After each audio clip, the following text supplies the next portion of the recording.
methods that are used against political activists once you come to trial, after your preventive detention period is over and after you're going to be placed on trial.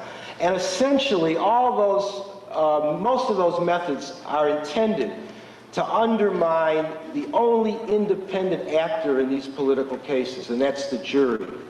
The idea is to remove from the jury their impartiality and independence. Now, you may know that in some countries, when they say you're charged with a political crime, they don't even give you a jury. They don't even want you to have a jury of people to listen to your case. In the United States, they're not ready to do that, but what they have done is develop a strategy to undermine, intimidate, and prejudice the jury system of the United States, and that happens in several ways. One is the use of security. They ring the courtroom with armed guards. They put metal detectors in before the courthouse and in before the courtroom, so people have to go through searches of their personal items before they get into the courtroom. They require in some courts picture identification before you can be admitted to the courtroom. In the case in Hartford, they actually built a concrete bunker, a concrete 4-foot-high partition in front of the courthouse, as if somehow there was going to be a car bombing like in Lebanon. And this is all, in Hartford they had people, armed guards on the rooftops with machine guns. The streets are cordoned off, and when the people are brought to court, the traffic is stopped for 5 miles, and there are sirens that accompany them to the courthouse. Is this happening in the United States of America? This is happening in Hartford, Connecticut. It has happened in Chicago, Illinois. It had happened in Brooklyn, New York, and New York City, right here where we sit in the Southern District of New York. This is intended to intimidate the jury, to get the jury thinking, wow, these people must really be dangerous, I'm fearful. Coupled with that is the use of what's called the anonymous petit jury. What does that mean? That means that juries and panel, in every other case, in a non-political case, you get a chance to talk to the jurors and find out whether they're prejudiced or not before they're selected to sit on the jury. You find out their name, where they live, where they work, and based on that you can develop a rapport and find out a little bit about them. In political cases where the government asks for an anonymous jury, the jury is given a number or a letter. They are told that they are not to divulge their name at any cost, where they live or where they work. So when they come into the courtroom, juror number 1 is A, juror number 2 is B, and that's how they're identified. And the judge tells the jury that there's been some violence associated with the people on trial in this case. And we thought it was prudent that we kept your names from the media and from public attention. And what does that say to a juror? It tells the juror they don't think the violence is coming from the government. They think the violence is coming from the defendants. Immediately they're fearful. They feel that they have something to fear from the defendants. Part of that also, the way they undermine the jury, is the use of the media. When political people are arrested in this country, oftentimes the U.S. Justice Department holds a press conference and says, we have finally arrested known terrorists. We have finally broken the back of the terrorist movement in the United States. In a case I was in, people who were charged with refusing to talk to the grand jury, a nonviolent act of civil disobedience. When they were charged with this act, the FBI had a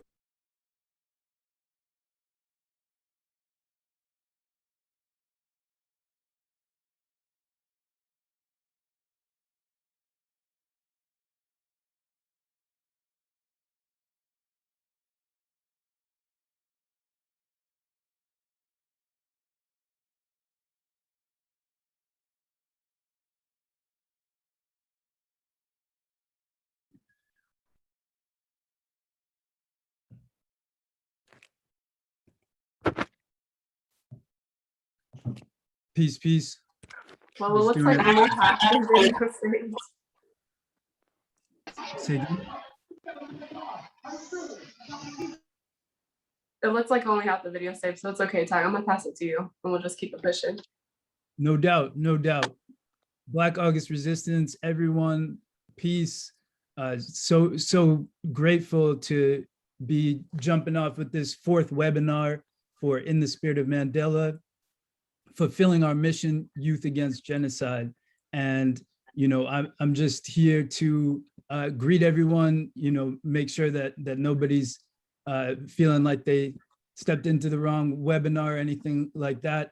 You're here for ISM number 4, Youth Against Genocide, and just a ton of strong dialogue and content queued up for you for tonight. So ideally, y'all are making it known, circulating it among your people and your networks that we're here live currently. We have some strong numbers, it looks like, already. And yeah, we're just gonna keep it moving. So just for a bit more context and background, In the Spirit of Mandela is a campaign which is focused on the human rights violations of the United States.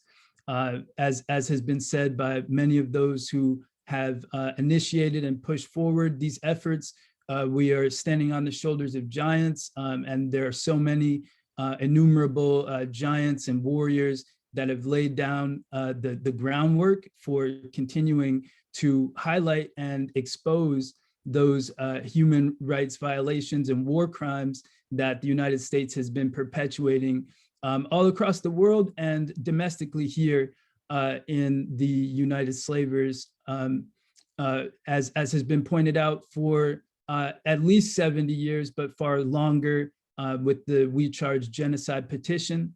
And we're here to just continue in that legacy and to make sure that it's well known and grasped and grappled with that genocide, slavery, the most heinous crimes that can possibly be committed are being committed every day, every hour, every minute, every second here in the US.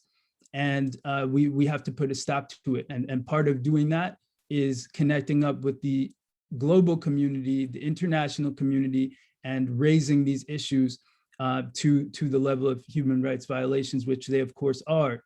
And so just for those for whom this may be your first webinar, there have been 3 webinars already. The first really to let everyone know the historical context for this and to make clear what the aims and objectives are of In the Spirit of Mandela.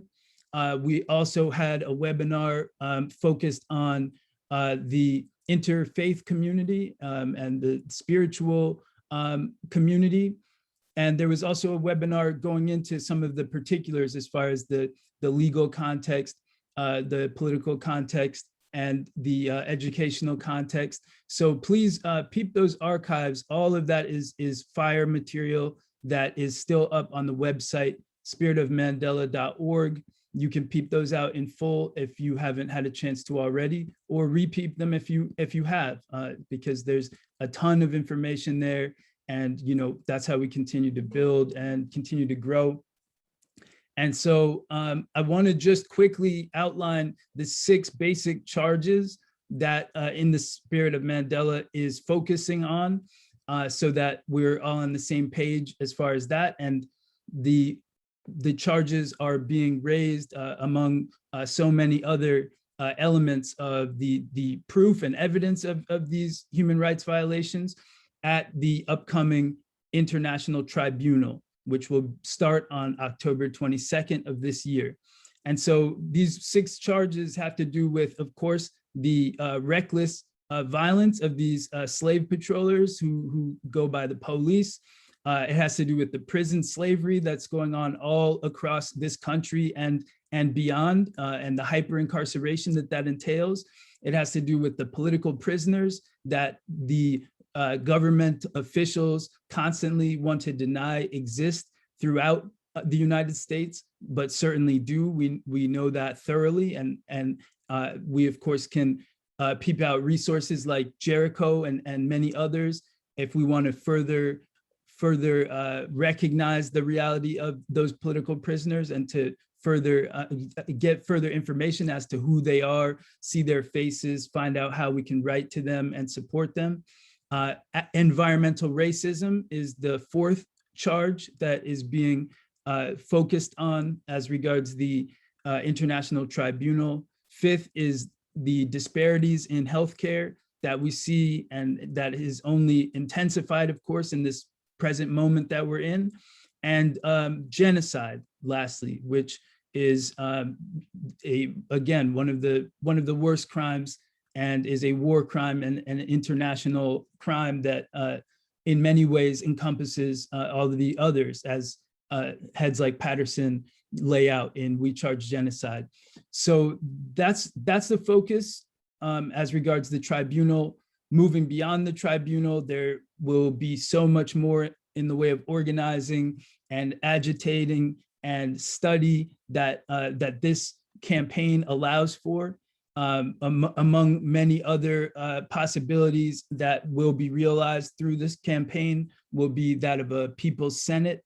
And so we really just need to continue to build with one another going into and beyond this international tribunal that we have coming up. So, and I'm seeing Long Live the Dragon in the chat. So absolutely, Black August Resistance, Long Live the Dragon, long live the spirit of Mandela.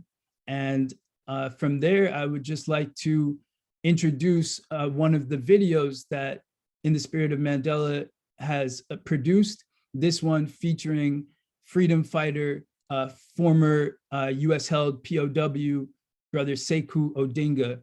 And then from there, we will go directly into our strong discourse with our panelists. So greatly appreciate you all.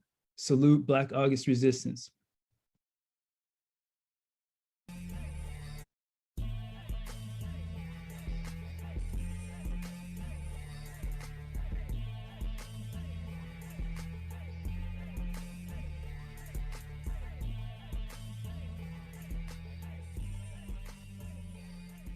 The youth is the future, right? It always has been in your generation.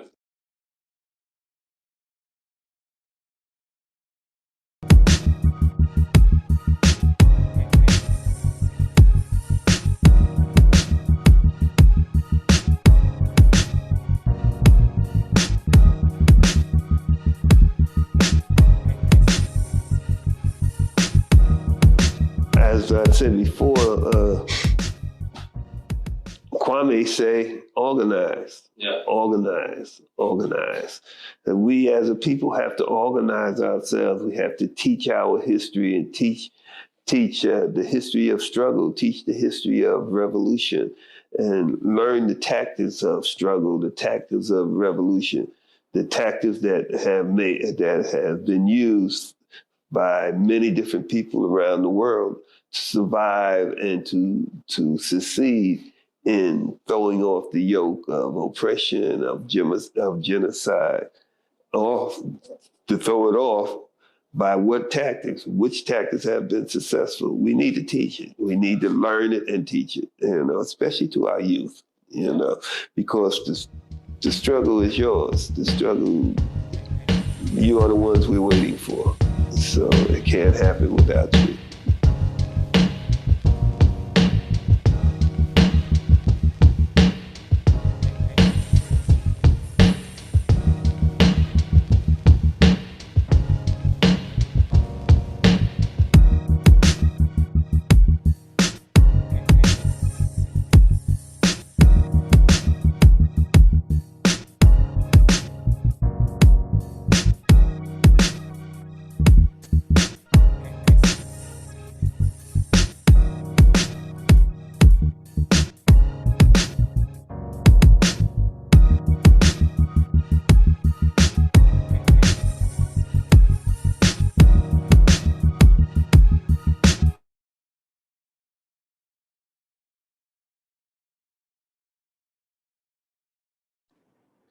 All right, y'all. Peace and blessings. My name is Emma, and I will be facilitating the panel tonight.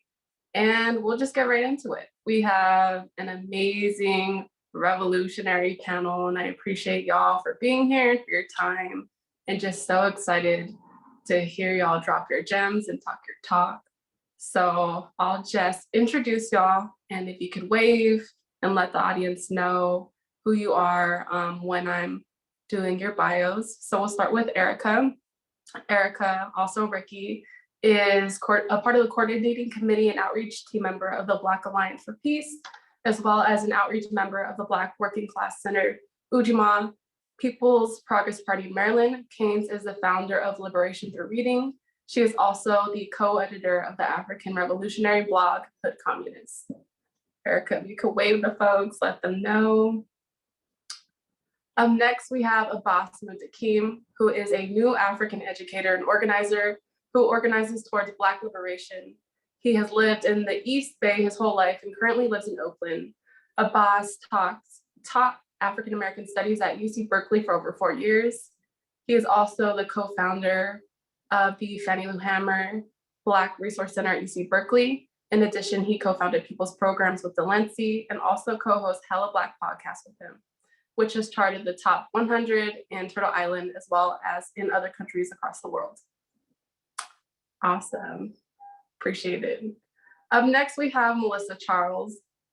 Melissa Charles, pronouns she, her, is an educator, a storyteller, and a product of her ancestral legacy.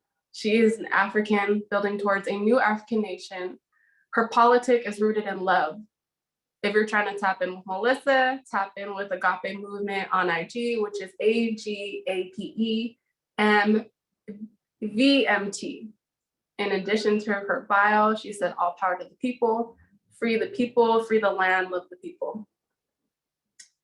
Next, we have Kevin Steele. Kevin Steele is an abolitionist filmmaker with Root and Branch Collective, formerly known as I Walk NYC.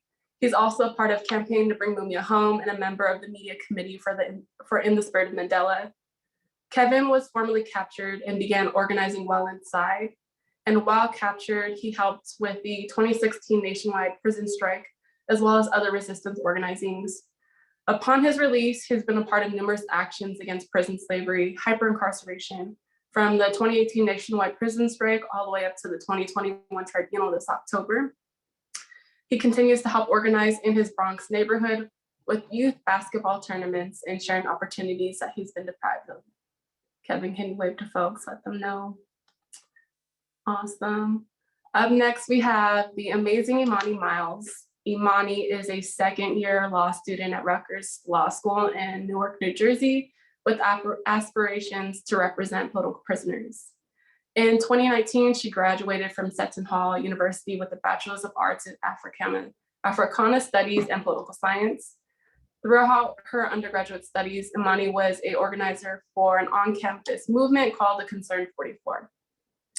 The Concerned 44 occupied the administrative buildings for 8 nights and 10 days and demanded that the university departmentalize the Africana Studies and Latinx Studies programs while giving them full structural and curricular autonomy. Imani currently organizes with a youth-led organization called Free Them All New Jersey, which is dedicated to the fight to free all US-held political prisoners. And she also participates in the Black Panther Legacy political education classes, which are facilitated by original Panthers and other veterans of the radical movements of the 60s, 70s, and 80s. And that is our panel. So excited to facilitate this with y'all. Again, I'm really excited to hear y'all talk your talk. And we'll just start with the first question. So the first question is, how young were you when you first noticed the genocide of Black and Brown Indigenous people? And when did you first become involved in the fight for the freedom of political prisoners of war, and the liberation of all oppressed people? And we'll start with Erica. Peace, everyone. Black August Resistance.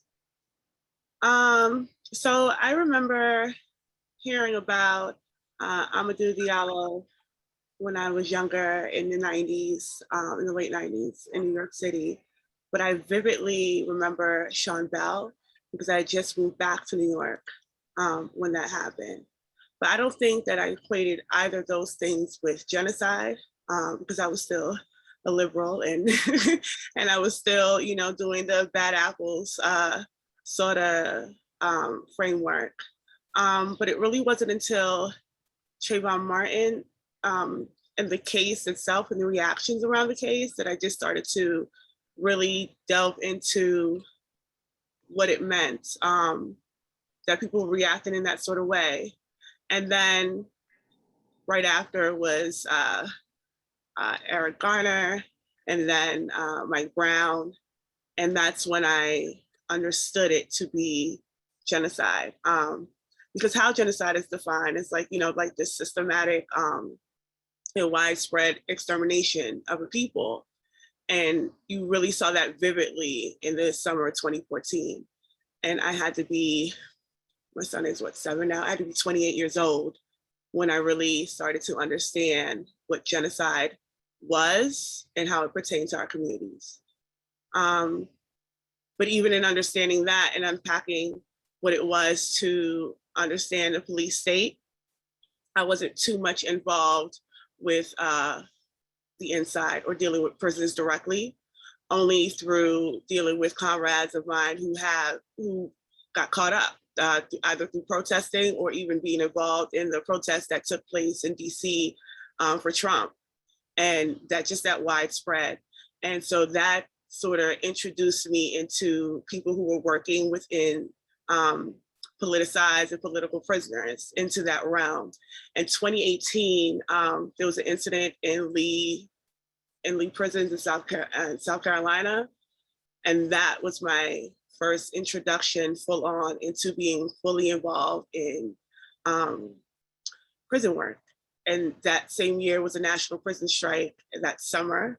And that's when I started to organize webinars, organize letter writing, and really start to take on the cases like Mumia. And yeah, so yeah. Appreciate it. Thank you for sharing. Abbas, you want to answer the question next? And then also, folks, if y'all have any questions for the panel, please feel free to utilize the Q&A. So, Assalamu alaikum. Blessed and grateful to be here. Definitely honored anytime can be here and speaking and taking up the call of our elders, right? So first and foremost, I want to thank our elders, our ancestors, and those who were martyred fighting for Black liberation, because we wouldn't be here without them. We have all we have today is because of the sacrifices our elders, ancestors, and those who was martyred made for us to be here today. So it's important that we recognize that before I start speaking. I think for myself, similar to Erica, I was showing some liberal shit, you know what I'm saying? Like California, progressive, Bay Area, everyone diverse, whatever they want to call it, you know what I mean? But I think it's really important that we talk about our politicization and our evolution as a person. For me, I'm a constant person who's been evolving, you know what I mean? So for growing up, going to a Baptist school in Concord, which is about 20 minutes out of Oakland, dealing with racism, you know what I'm saying? And just those microaggressions, you know what I mean? And that was definitely like my elementary understandings, like, all right, should be called an N-word, things like that, which was my elementary understanding of it, but as I'm growing older, definitely going to high school, going to De La Salle, I very much view myself as an athlete, you know what I mean? I played football. De La Salle was one of the best football programs in the country.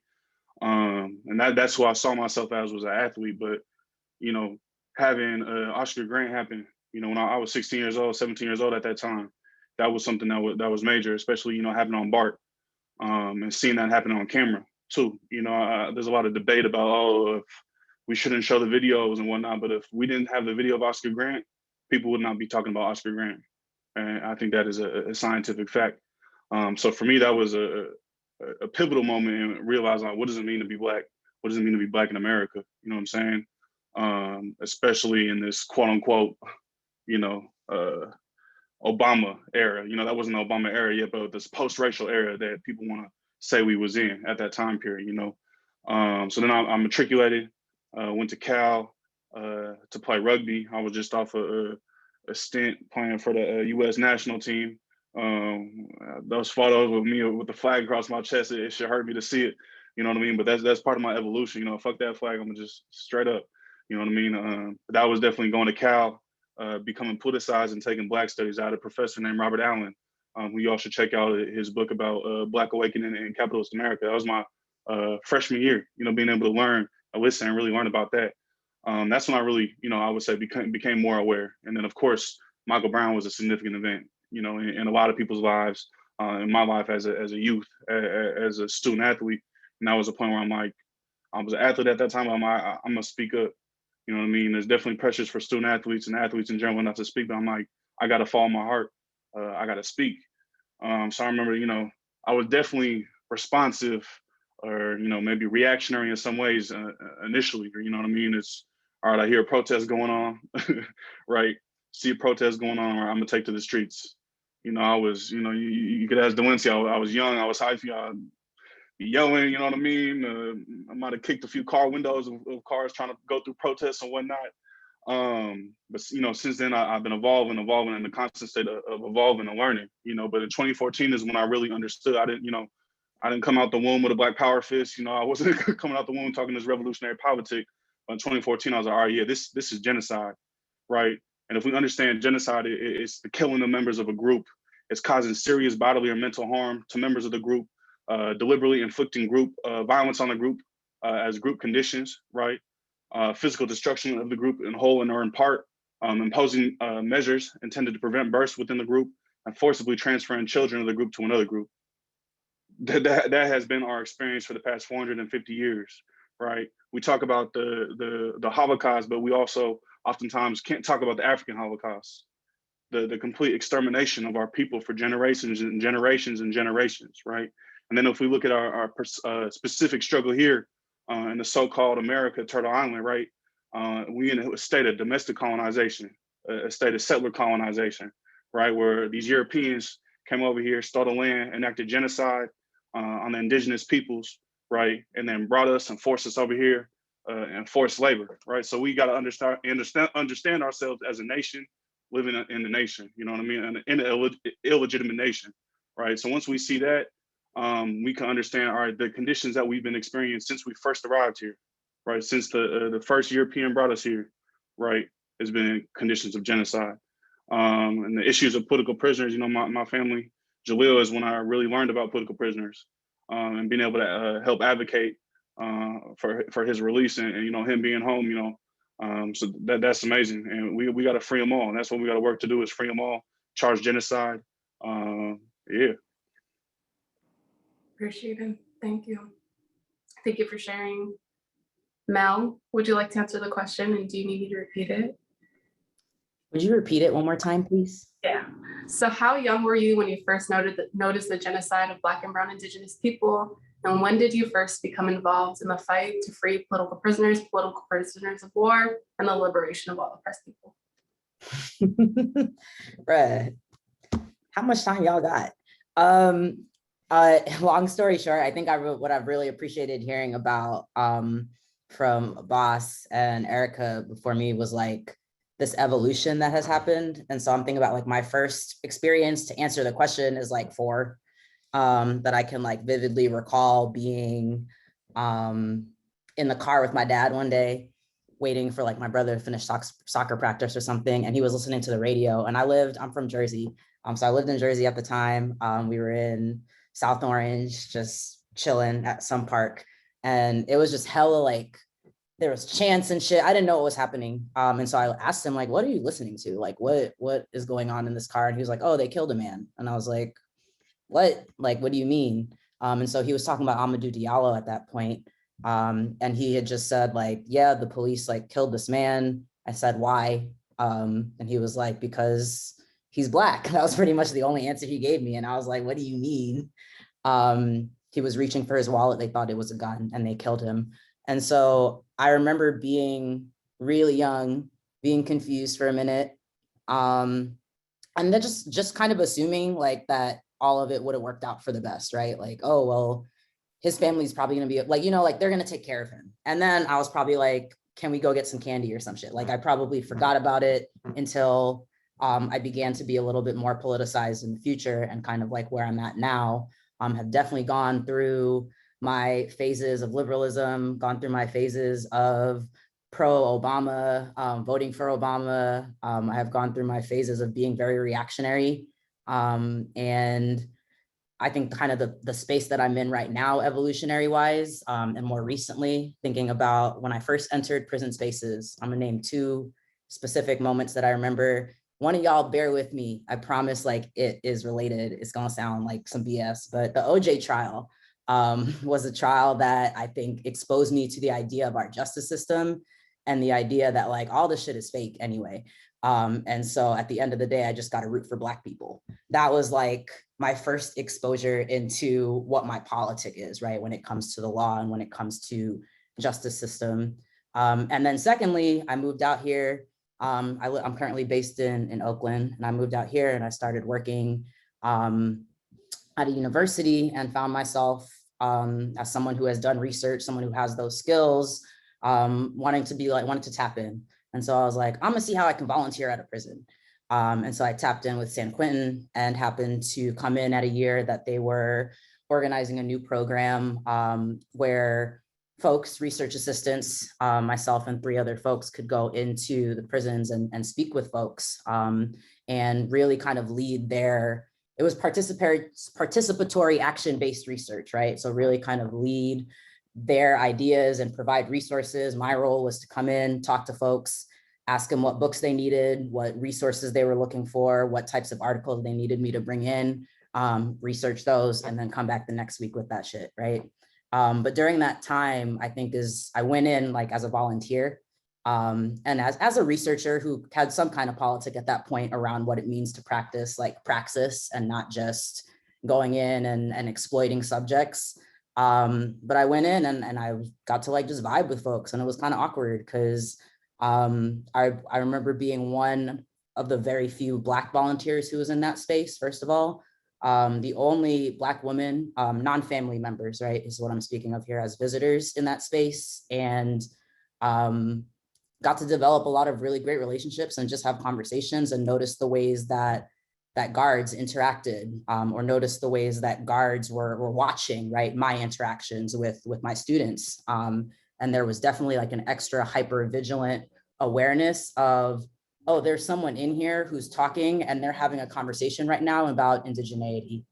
And we have one of our slaves, one of our prisoners is having an intellectual conversation about the founding of this nation, right? And the genocide upon which this nation was founded on in a prison. So it was a really interesting experience that for me to kind of like be in and out of that space as in the capacity that I was. And now where I'm at is I'm just trying to get back to my ancestors. So again, really appreciated Abbas's grounding in of just like acknowledging everyone who has come before us and what they have done. And I'm just here to like continue on the legacy of my ancestors. I've been blessed to be an educator and a teacher who like has studied the histories of our Black liberation movements. And so I know like the power we have, I know the dignity we have, and I'm just out here like, all right, what can I do to like what's my role going to be in it? And for me, that feels like education. So I'm feeling really committed, and not just committed, but obligated. I know Asada talks about our duty. Like, I feel like it is my duty to like do this work. So that's where I'm at right now. And we'll see where I go in a couple of years from now, because we're always evolving. Appreciate that. Thank you, Mel. Kevin, can you answer the question, please? Do you need me to repeat it as well? Yeah, can you repeat it? Pardon. Yeah. So how young were you when you first noticed the genocide of Black and brown Indigenous people? And when did you first become involved in the fight for the freedom of political prisoners, prisoners of war, and the liberation of all oppressed people? Okay, so I feel being Black in America, growing up Black in America, I feel like you always notice genocide. It's just at a young age you don't really understand that that's what's happening. It just seems like a lot of us is dying, whether it was through like the syphilis and the Tuskegee experiment. We heard this and we hear all these stories going on. We just don't really know like what it is. So I think I always known and always saw genocide growing up in the projects. I just then never really pinpointed it until I went to prison at the age of 17. And that's when like a lot of the politicizing started happening. I ran into a lot of whoever's a part of the 5% Nation.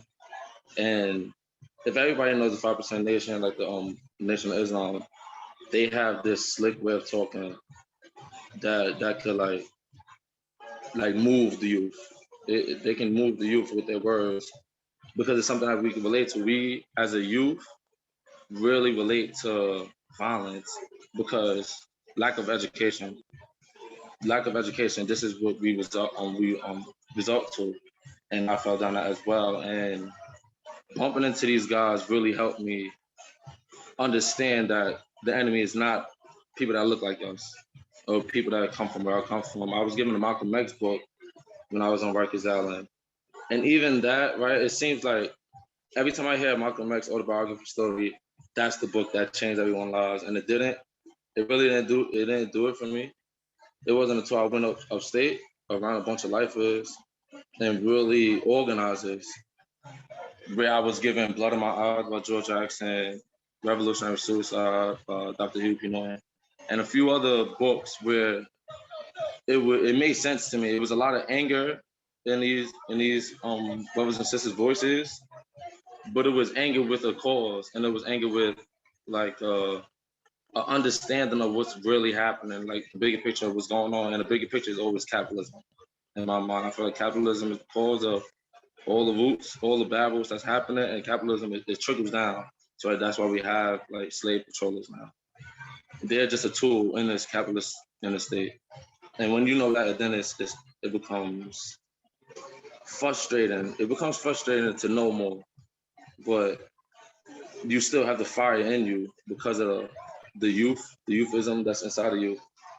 So you continue to fight. So I would say that it was when I went to prison that I started organizing. I'll tell you a quick story. I don't even know how much time I got. But a quick story is that so while I was upstate, now I'm part of the Nation of Islam, and I'm organizing through the Nation of Islam through our classes with other people that's not a part of the organization, not part of the religion. And with that, IWOC at the time, which now is Root and Branch in New York, they were sending letters to people on the inside, and they sent the letter to someone else. And that person, knowing that I was organizing, brought the letter to me and said, "I think they made a mistake. They meant to send this to you." So I read the letter, I wrote them, and we started building. That's how I got introduced to Tag and a bunch of other comrades that's pretty decent and pretty good. And then that's how my relationship started with them. And then the study group started and Inside Organizing started. And then I was released. But for my own appeal, I didn't wait until my sentence to be finished. I found out that like every poor and brown, black and kid that comes from the neighborhoods, they get railroaded when they go to these systems.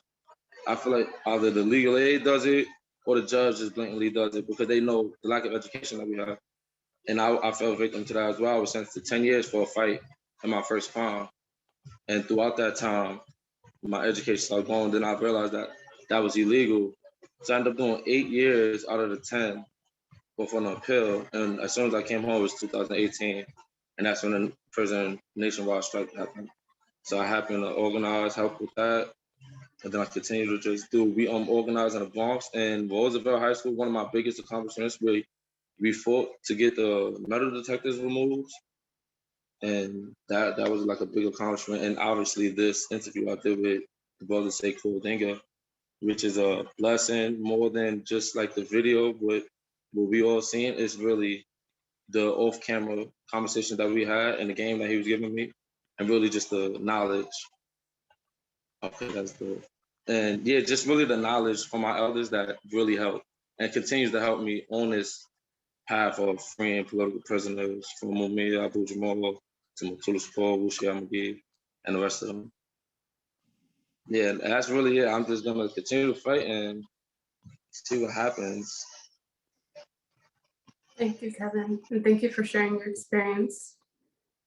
And then lastly, we have Imani. Imani, can you answer the question, please? Let me know if you need me to repeat it. Thank you. Peace, everybody. Free them all. To start, I don't think I had like one set age where I, learned about the genocide of Black, Brown, and Indigenous people, but I think it was more so like a culmination of everything, a combination of everything. And I think I want to kind of frame, I guess, my response in the way in which Sister Tafia spoke about genocide and the United States definition of genocide, and Abbas spoke on it.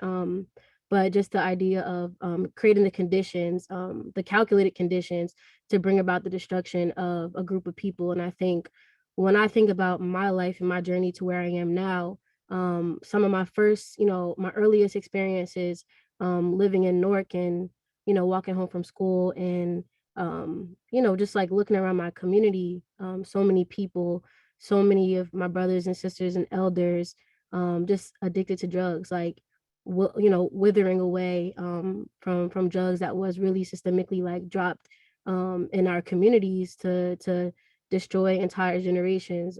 I think about, seeing my father houseless on the street, suffering from schizophrenia, the brutality that he experienced from the pigs and, the lack of support from the system.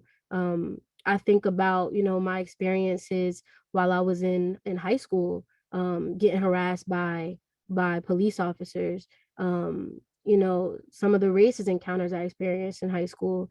And it wasn't really until I started to understand the power that youth had, the power and resilience that Black people and brown people have, that I kind of realized, like, going into college, seeing the police brutality, seeing our brothers and sisters being killed off in the streets, that this is really, a conscious and calculated effort to kill us, to wipe us out. So I think just, reflecting on my material conditions growing up, and really the material conditions of all Black, brown, and marginalized people in this country, and those who suffer for the privileges that we have and that white America has, internationally, those who suffer because of it, combined with just a historical analysis. And the more I learn, the more I realize that we are living in genocide every single day. And I think for me, when I went to college, I had a Black studies professor. His name's Dr. Carroll. And the first thing we did in my intro class, we learned about Mumia. We read Classroom in a Cell. And I like, Mumia is just like one of the greatest writers of all time. So just learning about him and other political prisoners, Sundiata, and writing like my very first letter to Mumia was just a revolutionary thing for me. So that's where I began to get into this work, and just constantly, probably too much, because, people in my life, they're like, why you always talk about political prisoners? But just like motivating the people that I know, my family, my friends, students that were on campus to, pick up a pen and just build a relationship, and just kind of build a collective consciousness to freeing them. And that's how I am here today. And I'm really in the beginning stages of just my own political education and decolonization, and just happy to be here and to learn from everyone. Appreciate you and appreciate all y'all for sharing your life experiences, sharing your stories, being transparent of like your evolution, your political consciousness, and just hella appreciate y'all. So the next question is, in 1959, Frantz Fanon said that each generation must, out of relative obscurity, discover its mission, fulfill it, or portray it. How do you relate to this quote today? And what, in your estimation, does it demand of us in this moment? And then we'll start with you, Imani. Yeah, you want me to read it? Put me off guard. Okay, I looked at this question so many times because I feel like it's such a big question. So please bear with me if I'm like all over the place. But I guess I want to answer the question like in the context of political prisoner work, and also just my experiences as a law student, because it's just been crazy. But I think that we have like an obligation, really, to remain dedicated to the sacrifices, to the lessons, to the energy and effort that our elders and ancestors have poured into the struggle, the sacrifices they made for us. In addition to that, I think that like as a generation, we come with our own set of like unique skills, but also like our own set of unique problems as well. And I guess when I think about a skill, would be like the skills that are attached to like technology, social media, and specifically what I guess the political education that a lot of organizers and organizations have been doing via Zoom, the political education classes, the organizing meetings, the reading groups, which is something that has been done before, but it's really like because of the pandemic amplified today. Just the ability to create community across geographic boundaries, I think is something that's really important and is a really great skill that we are more than capable of doing. But I think the limitations or the problems with I guess the social media is that it's like misinformation is like pervasive. Liberalism like is like really a lot on social media and mainstream media in general. So I think that sometimes like as a generation we kind of lose focus. I think Kwame Ture, he said when it comes to mobilizing, like you can get caught up with mobilizing. And as we saw this past summer, or 2 summers ago now, a lot of people were mobilizing within their communities, and a lot of it was also happening on social media, but we weren't necessarily organized. So I think that when it comes to like kind of finding, like each generation actually finding our mission and discovering our mission, like it comes down to political education. When it comes to political prisoners specifically, like having the community that we're a part of know who and what political prisoners are, to build a collective consciousness, to be principled, to kind of, I guess what it requires of us is to engage with community in a way that like everyone is actively taking part in it, like not just reposting on social media, but like that we're having conversations with every place we come from. Like I know for a fact the law students that I go to school with, they didn't know anything about political prisoners. And I feel like it's a responsibility for me to constantly engage in conversations with them, to constantly challenge their views and their perspectives about what the law can do for us or what it can't do for us. And then also just kind of like not just read about revolution, but also like live in revolution in our daily lives. Like how are we constantly challenging ourselves? How are we constantly living up to what our ancestors kind of expect of us and poured into us? And I think kind of like being more imaginative, like I talked about the skills that we have, but like how can we be more imaginative in the kind of solutions or the liberation that we want to see in the future? So I don't know if that like sounded all over the place, but that's kind of what I feel. Appreciate it. Kevin, you up next? Yeah, I mean, question again, probably because that is a big question. But all right, so I feel I live this question every day. I feel like all youth, and just not just the youth, our elders as well, should walk in their mission, and not just in a political sense. And on an everyday basis, I think everyone should walk in their missions, and this is how the world goes around, right? So everyone has to play a part, and this is, I think, a problem that comes down to a lot of organizations and just a lot of individuals where it's not about playing that part no more. Everybody wants to be seen, everyone wants to be heard, everybody wants to like either run the show or be the one that gets the recognition for the problem. And that's not gonna help. That's not gonna help the movement. That's not gonna help the future. You have to work on your own path, right? And you have to take it in heed and understand what's going on. And I'm really trying to get more of an understanding of it. But yeah, that's really, my answer is not that long because I feel like it's just really self-explanatory. I'm sorry if I don't have like the long drawn out answer. I just feel that if everyone walks and plays by their own positions, this would be a better thing. If some of those that's social media savvy, you have to get out there and get on the job. There's a lot of folks like us in the spirit of Mandela that need help with social media. That's not really that as savvy, don't have a lot of followers, don't really know what's really like how to post and do those things. But there's those that's out there that do know that, and that's the work that where they're supposed to fulfill that. Not everybody's gonna be the spokesperson. Not everybody's gonna be the organizer or the political teacher. Everybody has to play their own part, and I feel like this is something that we have to do every day. I do my best doing this every day.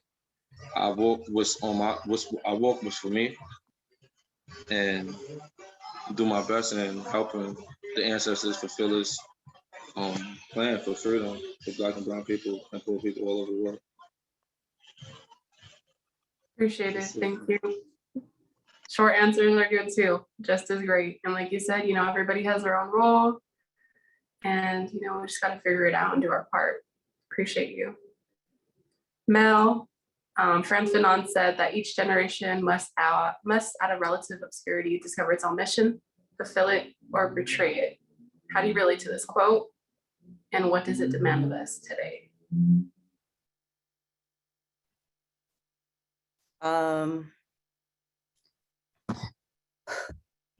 So when I think about this quote, I think about what I was talking about a little bit before, of like, what is our ancestral duty? And the reason why this really resonates with me is because I grew up learning about my ancestors.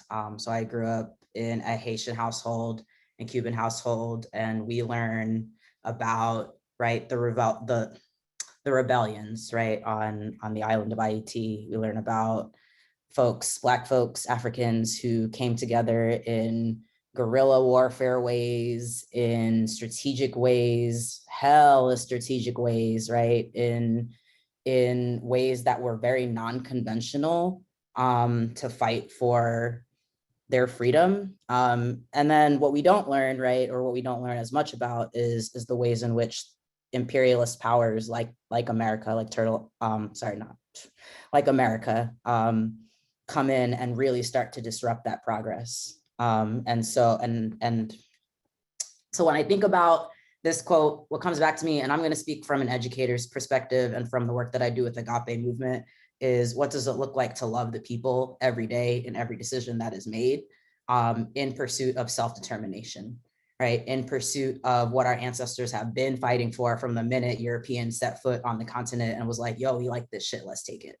So what does it mean to really come back to us with, you know, the advancements and the contributions of our fellow Africans of today, right? And with the understanding that we will always be evolving.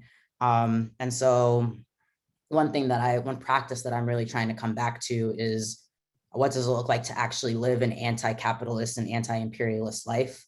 And for me, that comes down to the practice of love. And the two things that have never let me down, I'll be stressing out. I'm sure everyone has had a rough couple of years in a lot of different ways. And the two things that have never failed me have been my community and my ancestors.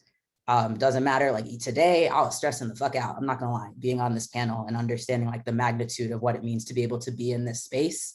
And I was just like, ancestors, we gonna hang out today. I hung out with my ancestors all day. And when I wasn't hanging out with them, I was connecting with my comrades, and I was like, y'all, I'm stressed the fuck out. Like, help ground me. And that just comes back to, right, I think the capitalist response in that moment, and something that my brain really wanted to do, was, you got to read these books, you got to get on Google, you got to make sure like you got your shit together, like you got to make sure you have your I's dotted, T's crossed, all that shit. You got to be on your P's and Q's. But I don't think that's how I live my politic. It's not to be capitalistic. It's to return to my ancestors who lived socialist lives, who lived communist lives, right? Who lived in this idea of community and in this idea of really pouring forth your gifts, right? Families were known for things. Families were known for woodworking, or families were known for being the farmers of the land, right? And everything was community. And so I had the opportunity to be back with my family this weekend under unfortunate circumstances. But I just sat and I just took in a lot from my ancestors and from my elders, and learned about myself, right? I'm hella into guitar, piano. I love music. It's not necessarily something that I pursue, but I love it. And I was talking with my uncle, and this man is obsessed with music. He had like a whole studio set up in his house, right? And I learned and gained so much from that experience. And a lot of healing happened in my family this weekend. In ways that I know are in service of the revolution, right? I think there might be like a family member of mine on this phone call right now who would not have been on it, right, last week. There are new connections that were built. There's trauma that is healing, generational trauma, and there's also an understanding of like, oh, these are my ancestors, and these are what people have done, and these are how folks have used their gifts to be revolutionaries, right? Despite the fact that a lot of our elders, a lot of my elders, right, have clashing views with, and then I see sparks of revolutionaries in them. And I'm like, oh, damn, you was really out here like during the Vietnam War in Haiti doing these things. You a revolutionary. You don't act like it all the time. And you need more political education, right, to get you there. And so it's my role as your family, right, to love on you and to recognize those pieces of you and to help draw them out. And so that's what I see my role is. And then it's like, what are you good at? And this is what I do with my students. It's like, what are you good at? Tell me what you're good at, what you like to do. You like to sing, you like to rap, you like to dance, you like to watch anime, you like to read, like you like to skip, you like to box, whatever you like to do, great, do that shit.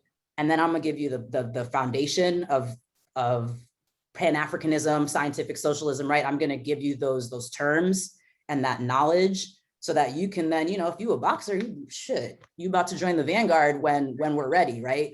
If you are a cook, like cooks are needed, right? Everything is valuable. Everything is a part of the revolution. And I think that like a lot of people get really caught up in like, oh, Malcolm did all this shit, Assata did all this shit. Like if you actually read their works, they're just like normal ass people. Sorry, I'm trying to, they're just normal people who are just trying to like live lives of freedom. Recently read Revolutionary Suicide for the first time, and Huey P. Newton was just trying to be laid up and reading 24/7. And when I say goals, like same, bruh. And then, to get that, right, to get his liberated future, he had a bunch of work to do. And so he was like, great, so I'm gonna commit to doing this work so that one day I could be laid up and reading 24/7. And if I'm not, then like my future will, right? And then forever grateful to Jaleel and having taken his class, right? And having, bruh, he believes in us. Like that's all I need, is to know that like the legacy is, it like the youth are the carriers of this legacy. And like the folks who came before us, they believe in us. They just need us to like get our shit together and get on the same page and stop arguing on Twitter about random shit. That's what needs to happen. And that's why this resonates with me so much. Appreciate that, love that. And just thank you for sharing some history on your family and like your experience back home and your relationships with your family. Appreciate it. Abbas. Yeah, I think first and foremost, we always got to be students. We might be here educating, but we always got to be students, and we got to be students of history. We got to also understand that the terrain and the time frame we're in, right? How did we go from the civil rights movement to the Black Power movement to now we have to say Black Lives Matter? So in my opinion, there's been a digression, but we're here today for course correction. And I believe we're lucky to be alongside the Jalils, the Sekus, the Jihads, and course correct, right? Because our elders have experienced some of the most inhumane, torturous, genocidal, terrorist conditions in these plantations that they call prisons. So for us, we have to pick up that torch and pick up the call to free them all. Fundamentally, we have to pick up the call to free them all, right? And we have to listen and be students to our elders. You know what I'm saying? And learn from our elders, and so we can move forward in the right way. You know what I mean? And because it's the right thing to do. You know what I mean? This is the right thing. If we study history, right, this is fundamentally the right thing to do. And our elders have given us a blueprint. We're so lucky and blessed that they've given us a blueprint on what to do. They've given us a blueprint on the tactical mistakes they made, and they've given us a blueprint on how do we move forward and how do we evolve as a community. And fundamentally, our generation must take up the call of Brother Malcolm X, right? And fundamentally understanding that land is the basis of all freedom, right? So I think it's our mission for our generation, right, is to pick up that call, right, to free the land, and to free the land.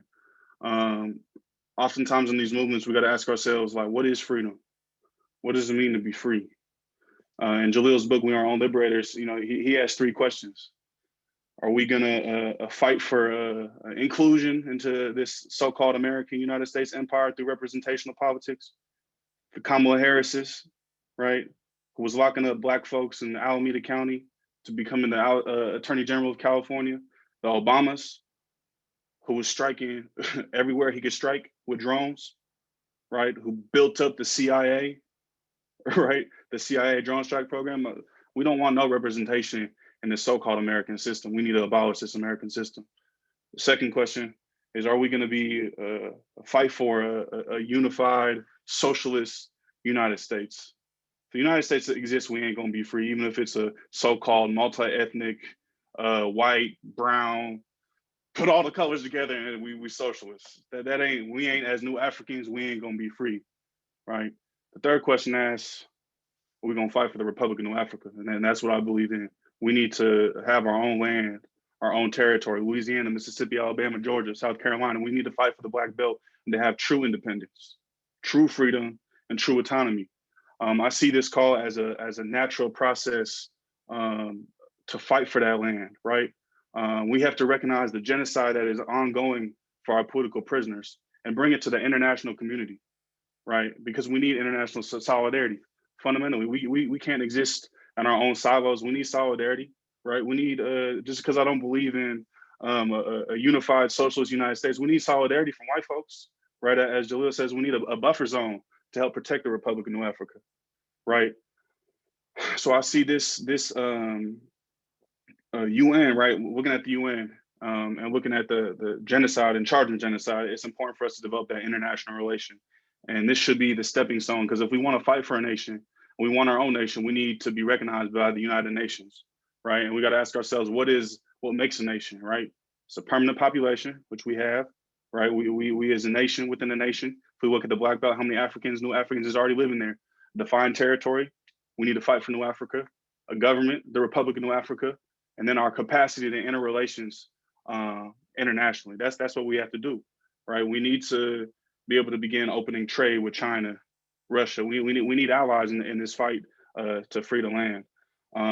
So that's how I see this as a stepping stone, right? If we gotta build the relationship up right now to charge genocide, and hopefully now once we get genocide charged, right, we can move forward and then start. We're gonna need a revolutionary vanguard organization, of course. They ain't gonna give us nothing for free. We're gonna have to fight and organize for that, right? But I see this as a natural process. So for us, as the young generation, we gotta study, we gotta come together and fight to free the land and to free the people. That's the only way we're gonna be free, is through independence and autonomy over our day-to-day life. And again, we are our own liberators. Appreciate you. Erica, would you like to close us out with this question?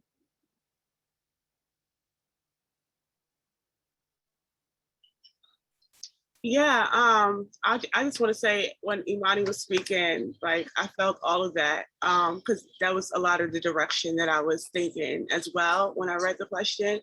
But what I really was thinking about was having a conversation with elders who have been involved in Black Caucus for forever, and they always talk about, if we're talking about genocide, then we understand that this is a war. And what is the first thing you ask for in a war?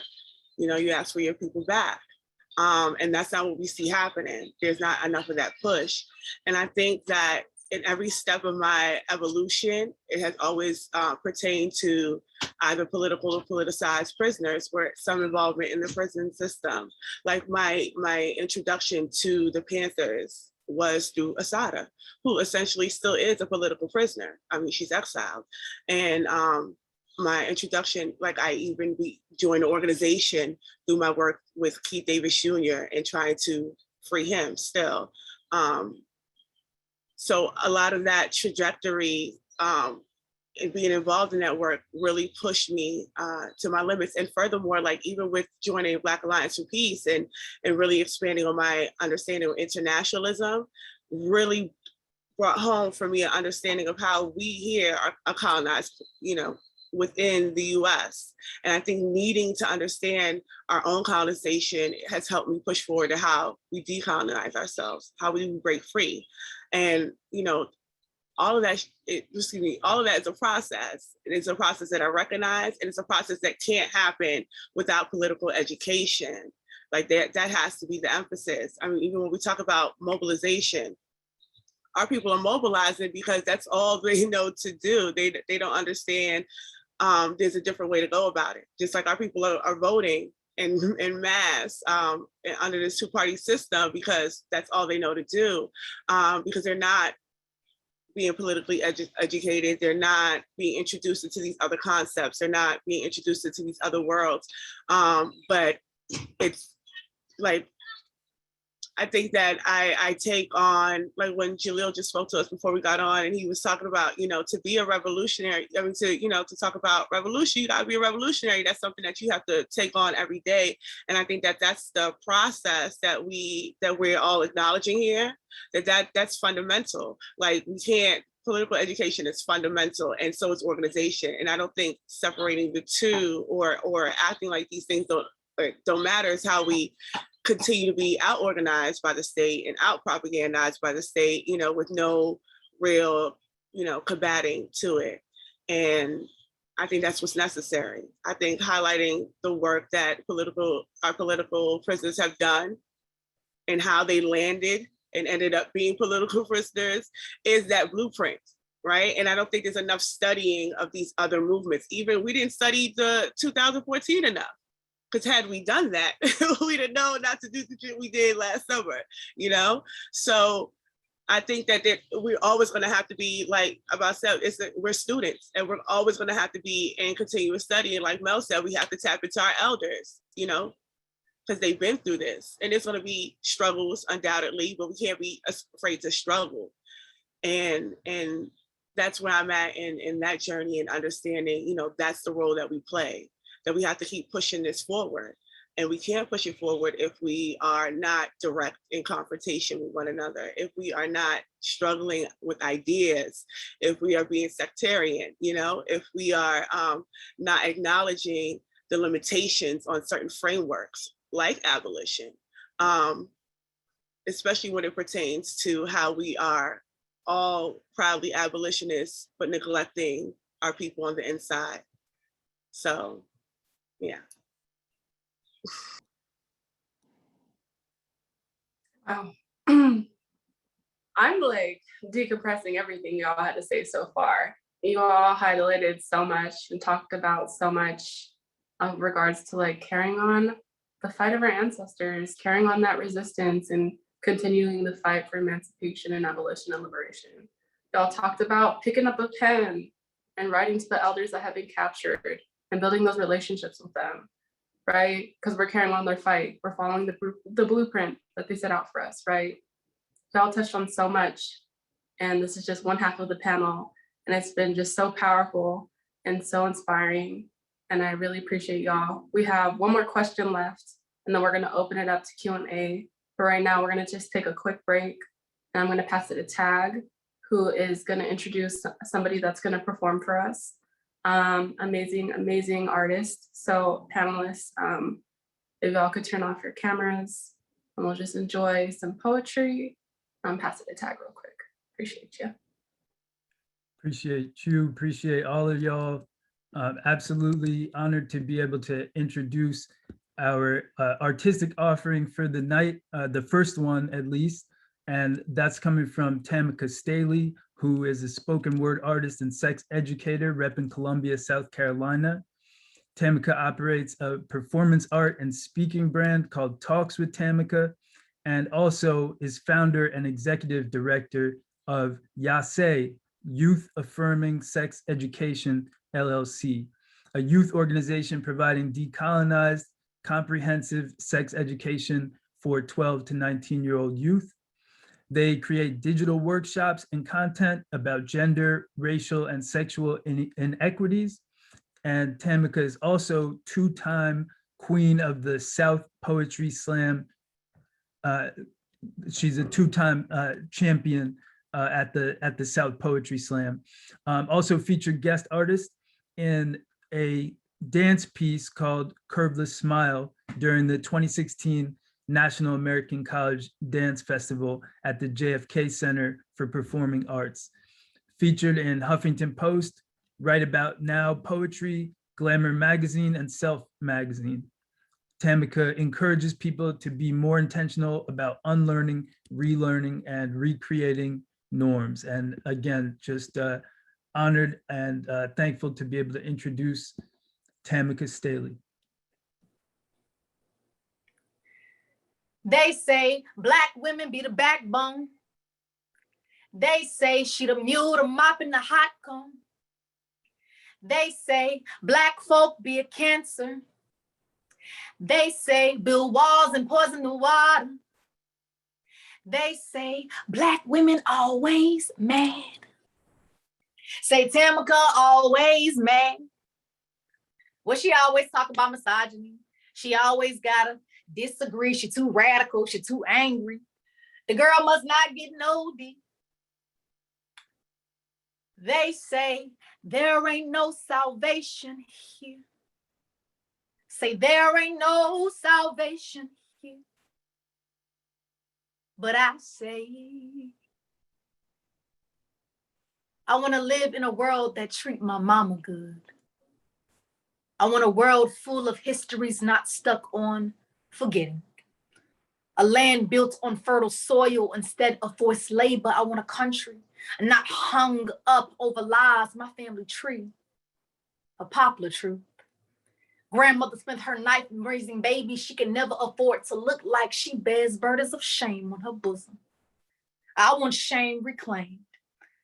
I want to love purely, wholly, and not be forced into religion to do so. I found God in more people than any congregation I have ever been to. I am church. This body, brown and bony as it be, can make a prayer out of the ugliest thing, can make believer out of naysayers, even when the well runs dry, even when they beckon my fruits. I gnarl and bite. I want this nation rid of evil. I want this nation rid of itself, how filthy it is, unwashed of all its sacrifice.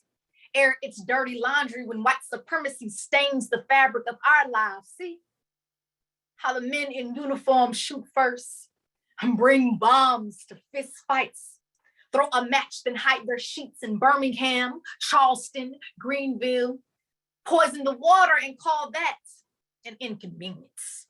Elect a Cheeto for president and say the right just took a wrong turn. Do you see how they look at our sons in dresses and call it sin? I want to tell them there is beauty in a coming out story, and that too is revolution. I want a country where respect is put on this melanin, where Black is treated like the God it is, and I want a country where I can actually use my race card. But I do not have all the answers. I don't know how this country gonna end, nor do I want to keep asking for it to be ours. How can it not belong to us? What is a living thing without breath of a brown person, a Black person? We are the land. My people, all shipwrecked to shine, immigrant, indigenous. Let not the weight of this world entomb you. Be fire, shedding this place anew. Build a village of its ashes.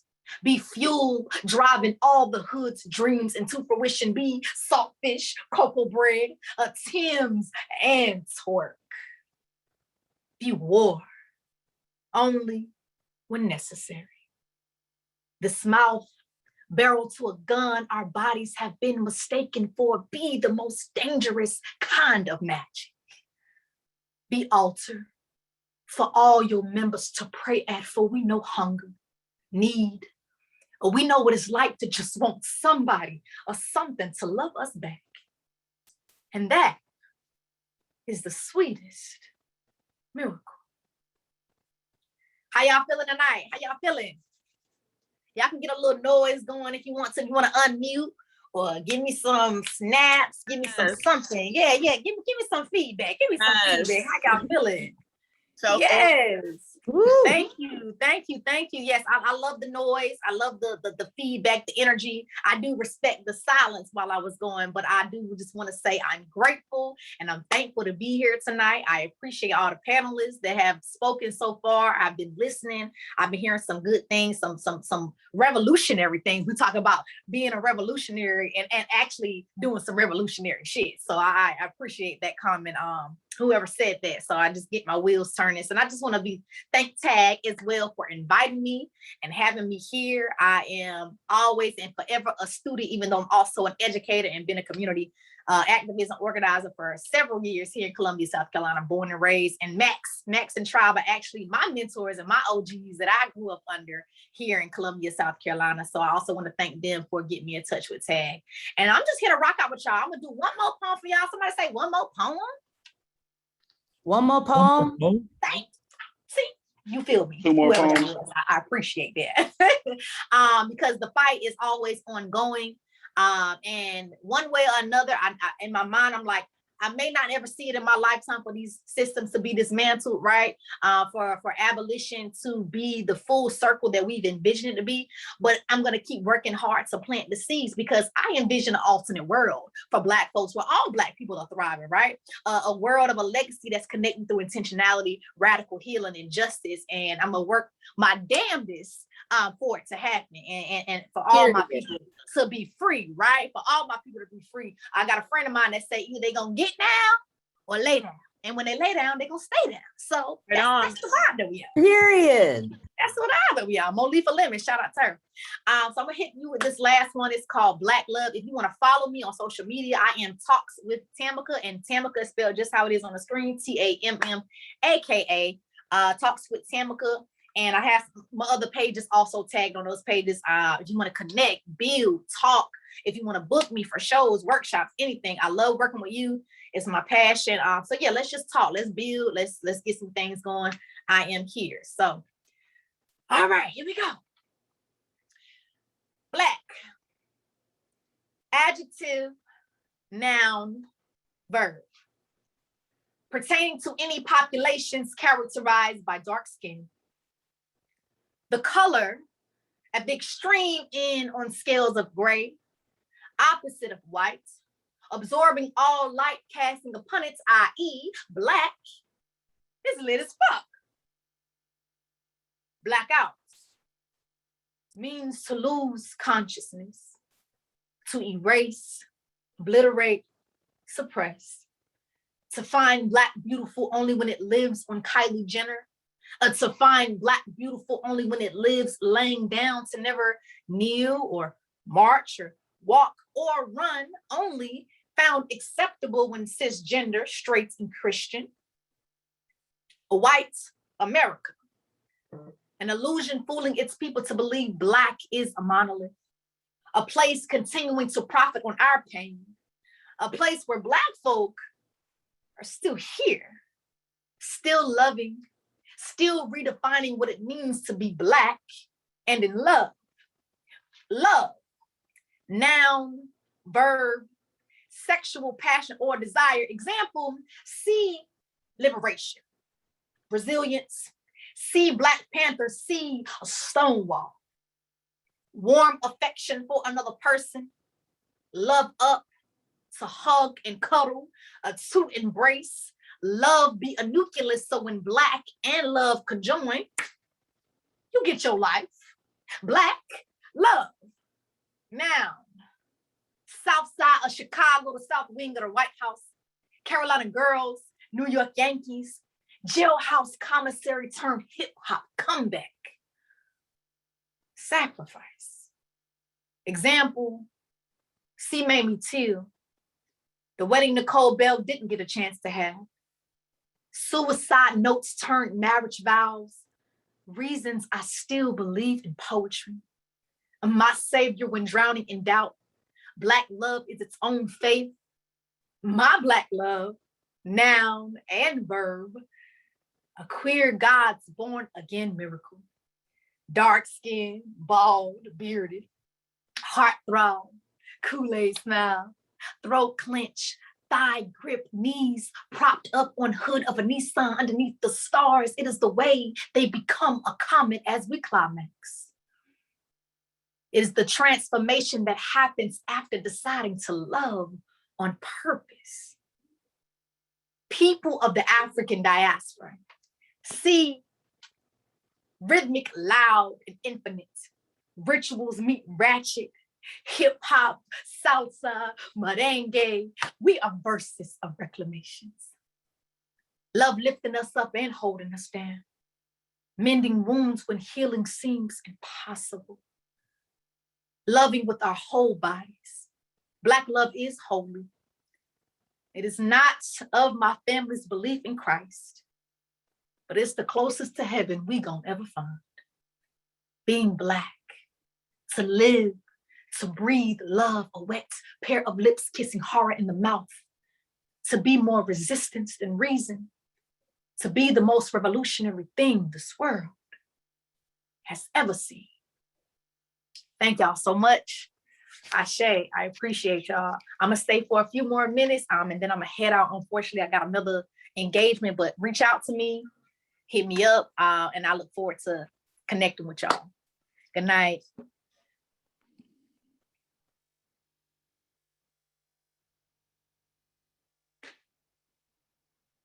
Appreciate you, Tamika. That was so beautiful. Panelists, if you could come back, if y'all want to come give her a round of applause to Tamika, because that was just so fire.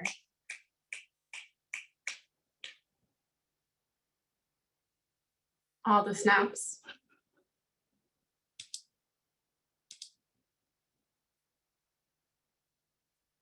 Alrighty. So we're gonna head back into the panel. Just appreciate y'all in this moment right now. So the third and final question, and we've touched on it a little bit, but feel free to just touch on it some more. Why is it important for youth to carry on the fight to free political prisoners? And can you provide some advice to youth who are interested in joining this fight and the overall fight to free all oppressed people and for self-determination? You know, give some advice, what's their first step, or how they could get involved with the work that you do. And I'll also post that in the chat. And we will start with Erica. Yeah, like I mentioned earlier, there are prisoners of war, so we got to go get them. First and foremost, I think that's very important. And not only that, the longer that we understand, like the more that we come to understanding our conditions as colonized people here within the settler colonialist state, the more that we're going to push back against it. And the more that the state is going to push back against us, you know? So we are essentially creating the process of political and politicized prisoners every day, the more that we push back against the state. So if you're going to join this movement, I think that you have to be, you know, at least aware of that is one of the results of mobilizing and shit, organizing in general. I don't even think you have to be out there in the streets, but it comes with it. So we have to be fully aware. And the advice that I would give to the youth is, you're going to fuck up. And I don't think that people say that enough. You're not that, like, we're all trying something new. We're all trying it in real time. We're trying to not make the same mistakes that our elders have made. We're trying to learn and do praxis as we go. So mistakes are gonna happen. We're gonna trip up, we're gonna fuck up, but we have to really be able to hold one another in a way that gives space to struggle against that and struggle with it and to hold that and to move forward. And then also, like, I think there's a misunderstanding of what unity means, that we all have to be like, just to be comrades, we have to all be friends. And I think that that's where I see, a lot of the issues in movement spaces taken up, because we want to conflate comrade and friend and unity, but essentially we don't have to like one another. We don't have to be best friends, but we do have to have a common, principle of unity. We do have to have a common goal. Like, if liberation is the goal, all right, so how do we get there? You know, and then that's what we struggle through, because I always think back to Cabral, like, the people are not struggling for ideas. This is our real life here that we are struggling for, and we are really struggling for revolution and really struggling for liberation in real time. So what is that going to look like? What is that going to take? And it's, we can't move forward with consistent antagonisms, and we can't move forward with consistent, movement disagreements publicly. Like, we have to bring some things in and really assess what is it that we want to accomplish and move forward on that. And I think that the more that we can, you know, talk to the youth and talk to one another and have these ideas struggled against, the better we'll be in moving forward. So thank you. Thank you. Appreciate that. Abbas. We got to build organizations, specific organizations that are on the ground, building material, decolonization programs, working to free the land. I think we also have to be very honest with ourselves and have that internal process of being honest and having a culture of study and critique. I think one thing we see right now, especially in this digital age of, the CIA created Instagram, the CIA created Twitter, how the CIA uses bots on Twitter to control different topics. We got to understand too many of these organizations only exist online. There are these, digital organizations where, you pretty much sign up like you're creating a Netflix account. That ain't gonna free the people. We gotta put our boots on the ground. We gotta build cadres, and we gotta get organized. And we need a united front for the liberation of the Republic of New Africa, fundamentally. So now the question is, how do we get there? We gotta study, and not study just to have an online book club, or not study just to know all the theories, but how do we practice what we are studying? How do we apply it to our day-to-day life? How does that inform our ideology on how we move day to day? And of course, we ain't perfect, but we got to have that culture of looking at ourselves in the mirror, like, what do we do for New African liberation today? So studying the right things and having a common ideology, a revolutionary nationalist ideology, right? You got to understand why you was fighting. You know what I mean? What are you fighting for? For me, I've always believed our people should be free, but also as a Muslim, Allah prescribes us to fight against tyranny and oppression by any means necessary. So it's always constant on my mind. I got to fight against persecution, and I'm religiously obligated to. We also got to develop an undying love for our people and a deep commitment for our people. Fundamentally, if we love our people, we're going to follow through for our people. We're going to say we're going to organize, if we're going to say we're revolutionary, if we're going to say we believe in new African independence, we're going to have an undying love, and we're going to follow through on our love through our actions and through our organization and through how we move in our organizations, right? We got to build cadres that practice and build decolonization programs, right? So the natural evolution of survival programs has moved into decolonization programs, as Jalil states, and we are our own liberators, right? And we have the human right to free the land. We have the human right to build these alternatives to the state. And in that process, we are showing the people that we can liberate ourselves. We don't need no white man to liberate us. That ain't ever finna happen. We got 450 years of history showing us that.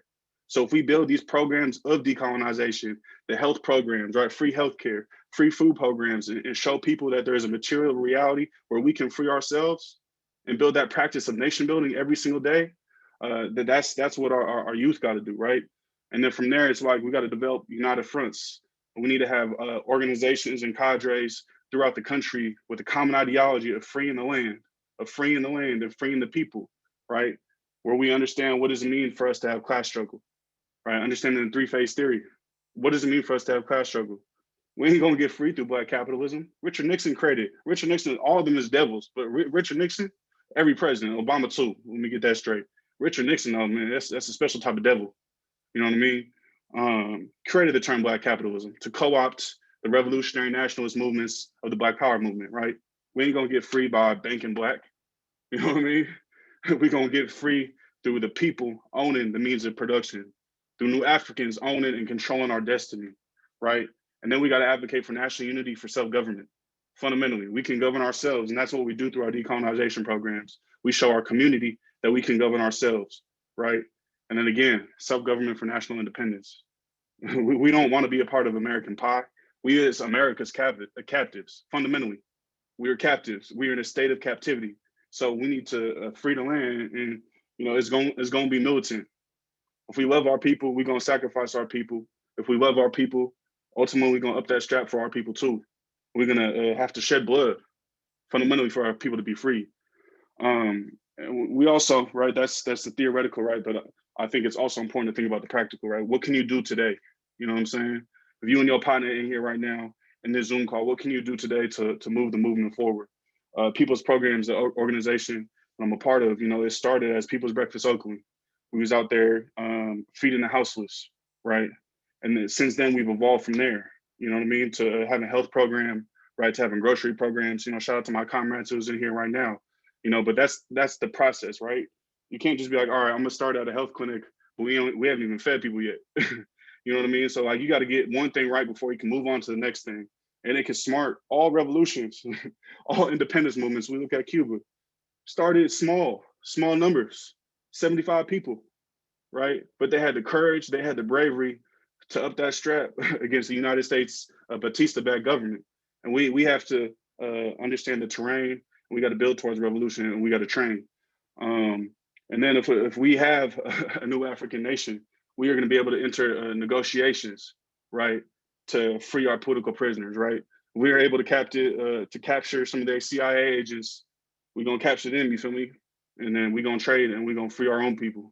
You know what I'm saying? And then we have a new African liberation front, a new African military front that can do missions to free our people and break down the walls ourselves. Because once again, we are our own liberators, and it is our duty. It is our duty. It is our obligation to fight for our liberation.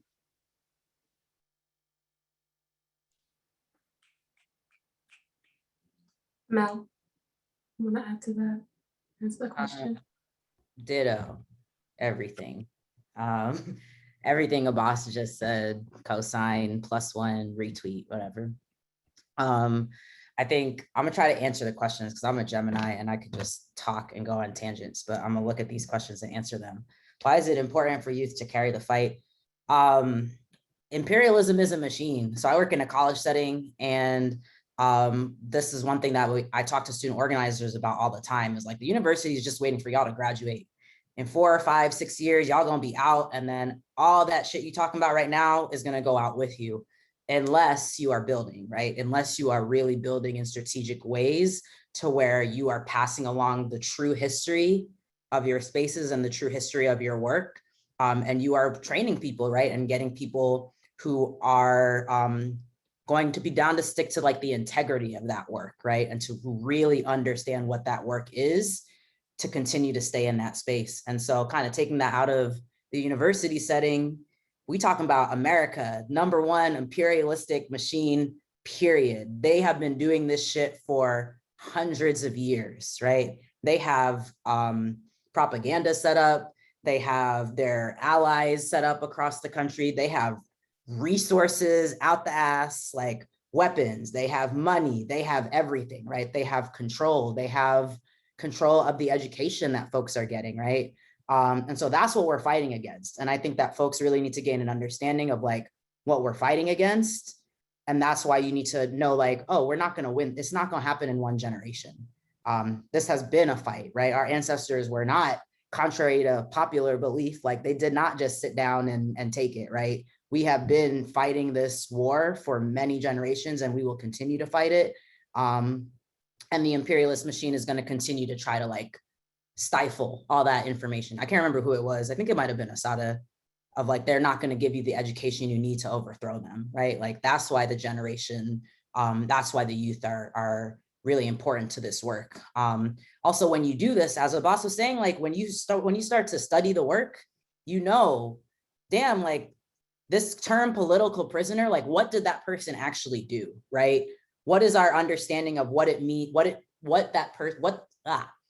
actions, right, that person took to lead to where they currently are right now. And when you read this, what they did was they fought for their freedom. They fought for their liberation. They talked their shit, right? Anyone in this panel tomorrow, right, could be a target of COINTELPRO, right? And those are the stakes, is that simply by attempting to educate the masses about the imperialist machine, you have a target on your back.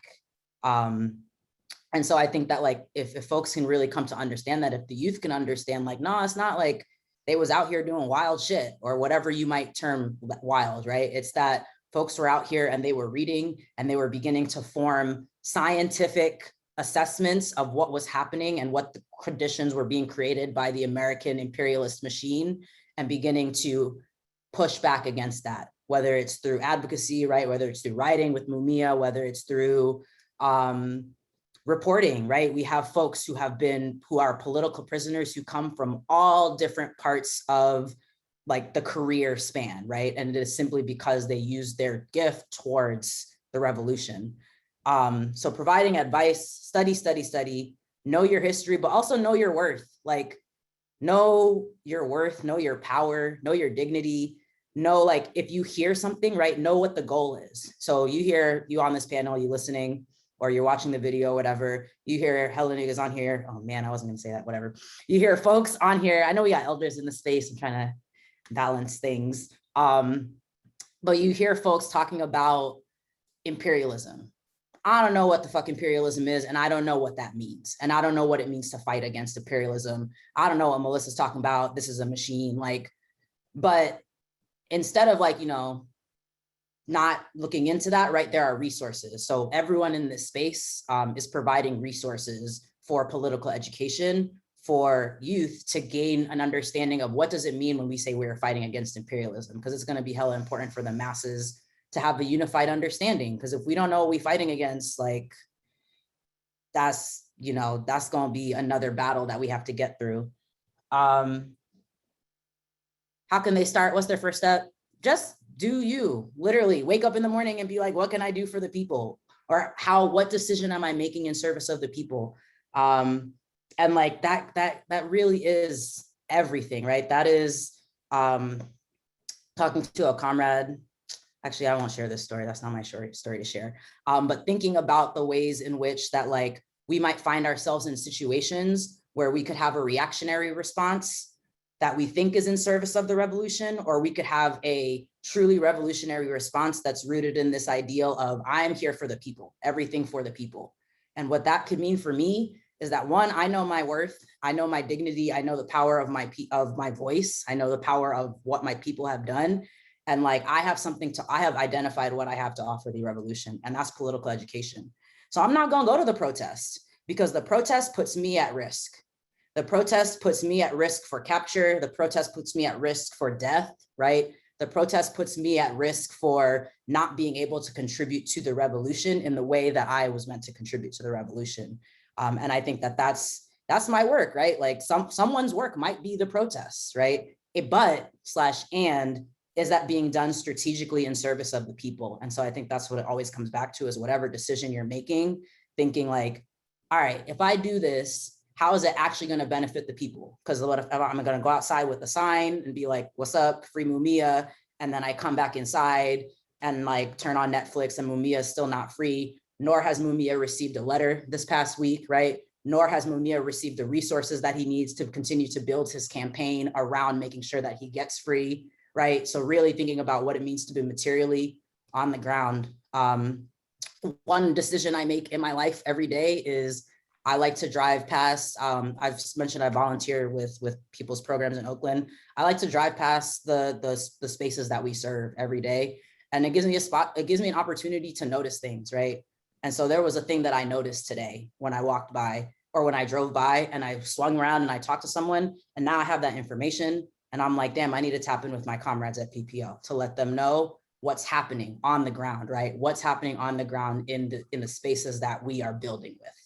Because that information is important, right? And then what's the last thing? How do you tap in with me? Agape Movement, AGAPE-MVMT. I do political education. That's currently what the work looks like, is just trying to create another avenue. There's hella avenues, there's podcasts, there's movies, like you could do anything. You could go anywhere for your political education these days. So I will say two things. One, I do it in a different way on Instagram. And two, I think I'm doing it the right way with like the politic and the information that you should be receiving, and not none of this fake like Black Lives Matter shit. So if you want to tap in, tap in. Appreciate you. Next we have Kevin. Yeah, can y'all still see me? We can't see you, but we can hear you. Oh. Now we can see you. Yeah, I was reading the question. But yeah, so that question I've been grappling with for some years now. And it's really more so that why are there people that believe that we shouldn't help political prisoners. And then that question always leads me to like, do people know that we have political prisoners in America? And that's always like the youth I'm speaking on directly, right? The youth. And it's always, I come up with no, right? A lot of people don't know we have political prisoners. So it's hard to fight for political prisoners. But, and that's our problem, right? Because there's this factuation with celebrities, right? And I might go left as well, so bear with me, right? There's this factuation with celebrities and their reform, like activism work. And we're taught that these are our leaders. And I remember Brother Malcolm once said that, right? These are entertainers, right? He speak about they graduate, which I love him as well. But these entertainers, and we have to let them entertain. And then there's people that's out there really on the ground putting work, like Brother Jalil and Brother Mumia, and a lot of these brothers and sisters that's really organizing and focused on community based, where that gets unnoticed because the cameras is not really being shown. The mainstream rappers is not really rapping about it. And that's a problem. And I find myself every day trying to figure out how do I do this political work and still be connected to the core of the streets, right? And not alienate myself so far where I'm not looked at as one of them, as one of the people that come from the community, as someone that can help. And I think that's something that we all should really strive on going towards, is how we can stay connected to the community as well as help within the fight of this political arena. And the real question is, why don't we understand who our enemy is? And Brother Chairman Fred Hampton once said, capitalism is the root of evil, and it birthed racism, and I like align with that ideology as well. And until we understand that capitalism is the reason why we go through a lot of the shit that we're going through, right, inside these communities, and why it's hard, right? It's this will, right? Mel mentioned the system, and it's this wheel that continues to spin, right? And it's crushing us as at the same time as it's spinning, capitalism, imperialism as well, right? And once we figure out how to break that and get that under control, I feel like the socialism structure that we all strive for will arrive easily. And can you get the second part for me? What was the other question? Can you provide Like some advice to youth yeah, who are interested in joining the fight? Yeah, definitely. So I think all the youth should learn about capitalism. That is something that needs to be taught more. That needs to be taught more inside the school system, the public school system as well. I taught photography, and within the photography, I would show Black August film. I would try to show films that really relate to what's going on in the communities and what's going on and how they can help and how young these brothers and sisters were. And we're in that footsteps, right? The reason why we help political prisoners, like to go back to that, is just we young, right? We got the spirit. We can't sit on our asses. We have the energy to get out there and do it. They did their time. They did their work, right? When it's time for them to meet the ancestors looked at them and say, you did good. You continue your mission, and that's up to us as well. We're in their footsteps. We're in their shoes where they was once in the 60s, 70s, and so forth. And we just have to keep going. And my advice is to really know the community. I feel like as a community activist and organizer, and your community don't know that you're doing these things, that's like a misstep. I feel like you really have to be hands-on with what's happening in the community, and let the people know your face and let the people hear what you got to say. And this is how you get familiar with them and more comfortable, basically. And then they'll lean to more of what you're saying because they know you relate. You're not just a guy in a suit and tie from the fortune society. It's something that's coming here and there just to talk. Like, you're someone that's really active and really doing it for the people. And you really have to just live for the people, which is hard, right? It's something easily said, right? We all say this, which is really hard because there's the Dr. Joy Levy once coined the phrase post-traumatic slave syndrome. And I feel we really do suffer from that. And this is where the capitalist mindset help interferes in, because we want this idea of this American dream, right? We want this American dream, which is the capitalism thing. And the post-traumatic slave syndrome is what like really deems from that. So I feel like once we get out of all that, we'll be good. But really know your community. That's my advice to the youth. Really know your community and study as much as possible. Read these Black Panther members. Read Smick with Kwame Ture and what they was doing over there. Kwame Ture is one of the best political figures in my mind. Read his words, study what he's saying, and get out there. They wasn't doing charity. They wasn't doing no charity work. They was out there with the people, really putting in work. And that's power right there in my mind. That's power, really hands-on with the people. And that's really it. Just get out there, don't be shy. Mumia once said that to us when we was on the phone. You can't be a organizer and be shy. You can't be a political activist and shy. So that's really my whole thing. Thank you, Kevin. Imani, you want to close us out with this question? Yes. So I guess the first part, why is it important for the youth to carry on the fight to free political prisoners? I think that there is no liberation until our elders are free. For first and foremost, no elders belong in prison, especially not during COVID. Like that should never ever have been a thing. And you know, we just have a responsibility, a moral obligation, a political obligation, a spiritual obligation to free them all. And also just like we have so much to learn from political prisoners. We need them, like we need them to help us to be free, to be liberated.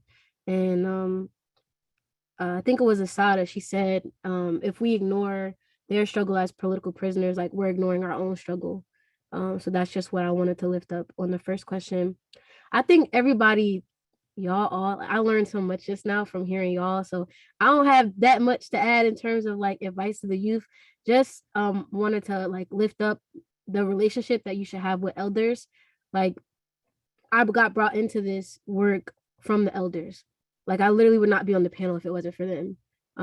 This is how like I just learned through that that teaching and that mentorship, and I'm forever grateful for that. So if you ever have the opportunity to like learn from them, like please like learn from them and just like let them pour into you, and they also learn from us. And then also just like now like outside of school, just like trying to figure out where to begin with the political education, I think is something that could be really overwhelming because like there's so much to learn, and I'm always like, I'm a planner, so I'm like, well, where should I start? Like what's the best place to start? Then I realized like I don't think there is a best place to start. I just think everybody just has a different way of doing it, and like I think that ties back into like making the relationship with elders. I'm sorry y'all, I'm like really sick right now, so if I sound crazy, that's why. So I think that like with the elders, like they kind of direct you to like a reading list, or like I don't know, somehow they just give you the resources you need. So like that's what I found, like just kind of picking up a book. And if I can't pick up a book that day and I'm overwhelmed as a law student, I listen to a lecture in the shower. Like I listen to a Kwame Ture speech in the shower. Like I do what I can because I realize that like we all have a lot of things going on. Like we all trying to survive the system and survive capitalism. So like you do what you can to make sure you get to where you need to be. Not every day is going to be like, you're not going to be able to study 3 hours every single day. But like if you can dedicate some time in your day to this work, I think that's what is the best thing for where you are. Because my mother, she works all day. Like for me to ask her to like read a book every single day is like a lot for her. So whatever I could do to help her in that process, or people like her, because really that's the conditions we live in. So I think just like keeping your mind open and be like gracious with yourself is also important.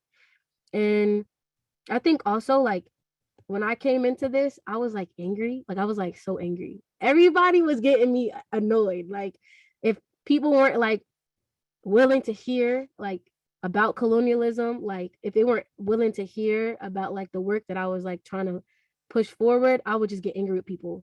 And that was just because like I was just like going through decolonization. I still am. And like just from like kind of have to remember to do things in love.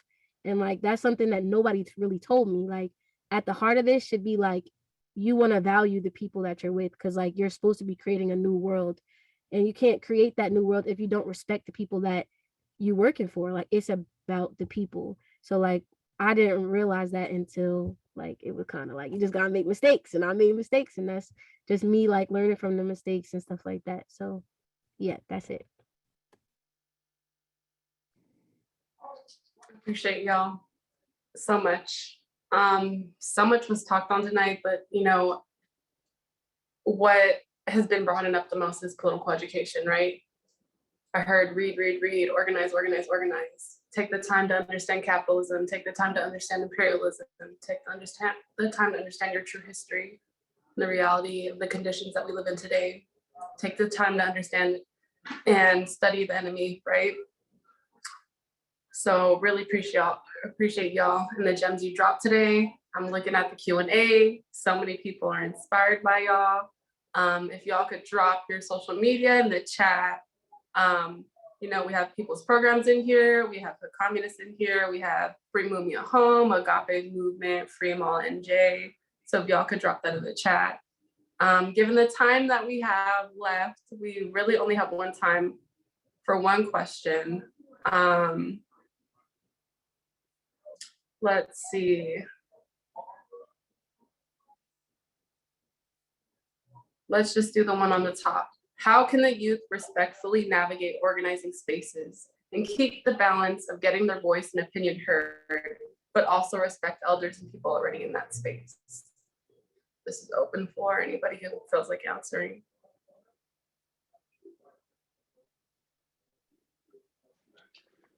I mean, we always got to put the politics in command. And if we put the principles of revolution at the forefront of our movement and the forefront of our organizing, we going to move that way.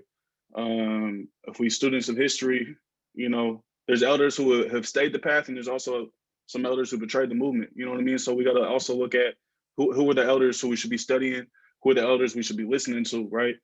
So I think that's first and foremost. But putting the politics in command, you ain't never going to lose that way. Because if you follow a political philosophy, the philosophy to free the land, to free the people and build a new African nation, and you follow that and put that in command, you're going to be all right.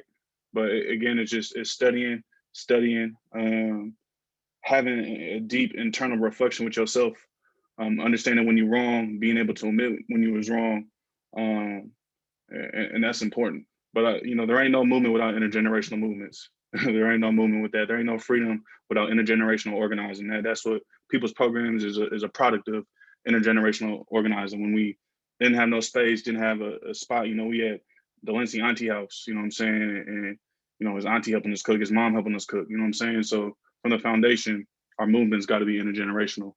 And we got to learn from our elders and learn from the past. And as youth, we got to be confident in our voices, and study and be willing to get called in, be willing to grow and have that culture of criticism, you know what I mean? Because it's, we in an interesting culture on social media right now where it's like, all right, I know everything, you know, this disrespectful ass shit. We are not our grandparents. Like, bro, your grandparents was busting back. Come on, bro. You ain't even shot a gun before. You ain't even been to the range. You know what I'm saying? So we got to have respect for our elders and respect for ourselves. If we respect the politic, that's going to happen.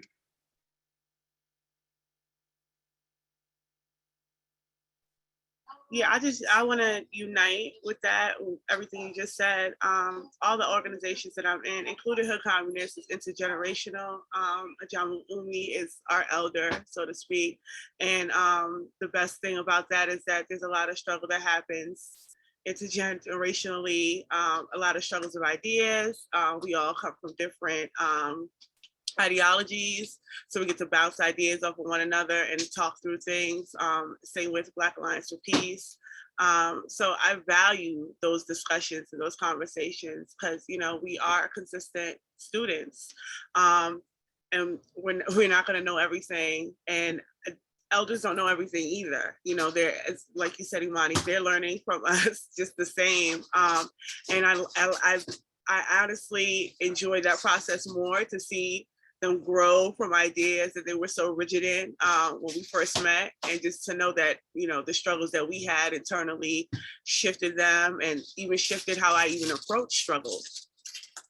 But yeah, I think that it's very, very, very important that we have these consistent struggle of ideas with elders, because we are going to be elders, you know, and we wouldn't want to be shunned away like we don't know nothing.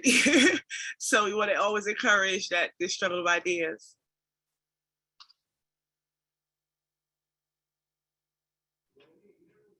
Appreciate y'all's answers. Maybe one more question because it popped up twice. What would a liberated education system look like? And how do you envision the structure of education systems in New Africa for young people and adults?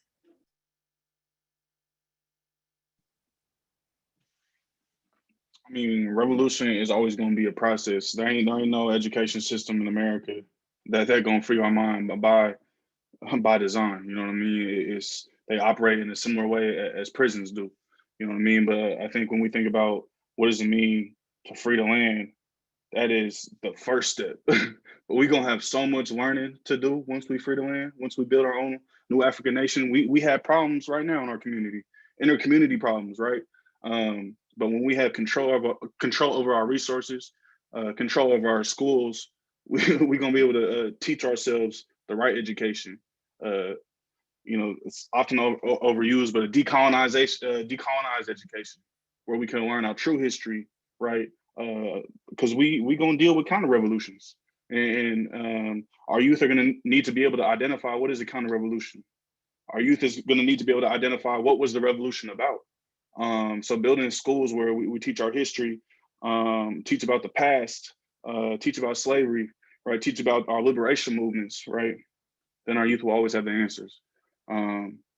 So I mean, those are good questions to ask, but you know, that's what we got to build towards.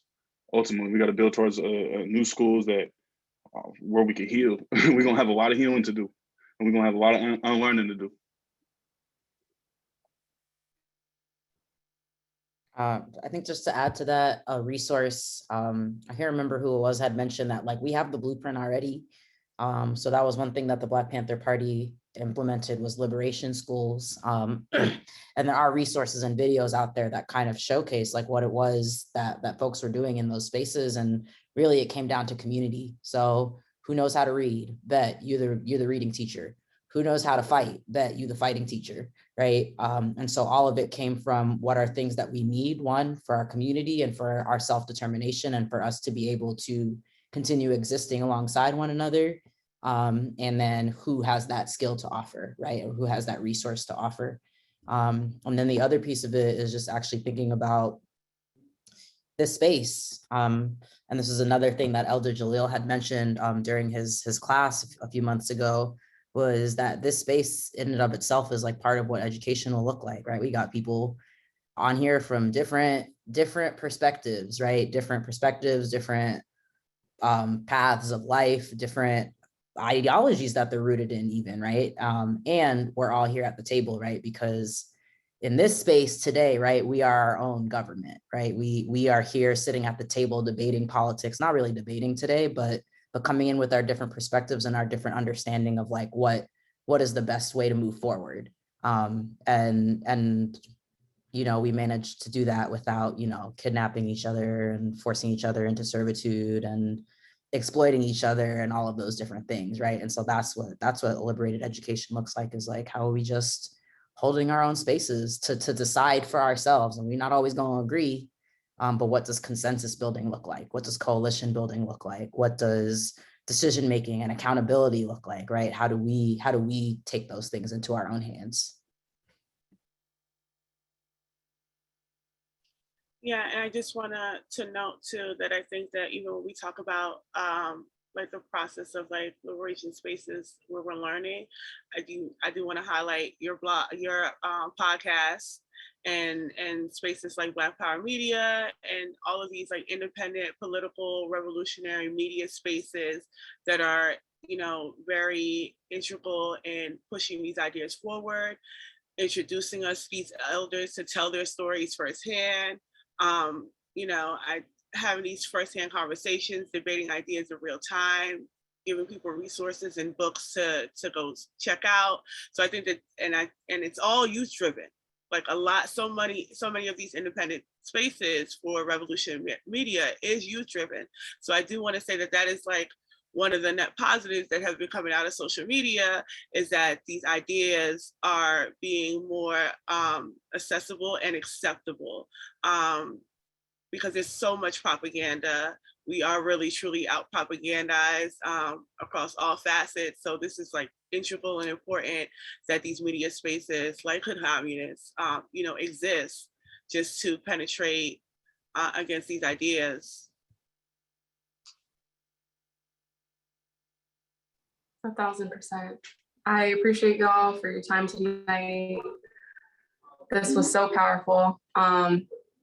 Just so powerful. The night's not over. We're gonna close out with some amazing music with an artist coming up. But I just wanted to affirm y'all, like, I know we started this beforehand with Jalil affirming y'all and, him saying he believed in y'all, and we have elders in this space as well. We have Brother Jihad, Sekou, and Sister Aisha in this space. And I know, like, I feel right now how proud they are of this panel and just like the gems y'all dropped tonight. And I know so many people are walking away inspired, and more people will watch this. So I appreciate y'all for your time. We're gonna close out with some music, and we'll have some closing words after, if y'all could stay. But yeah, we have an amazing artist coming up right now. Dominga Murray is a reporter at NBC 29 News in Charlottesville, Virginia. She's also the director of Helping Hands Food Distributors, a food bank in Virginia. She is the current Miss Roanoke Valley and placed among the top 5 young women in the state at the Miss Virginia competition this June. I appreciate you so much. The floor is yours. Thank you so much for having me. I really appreciate being asked to be on this call.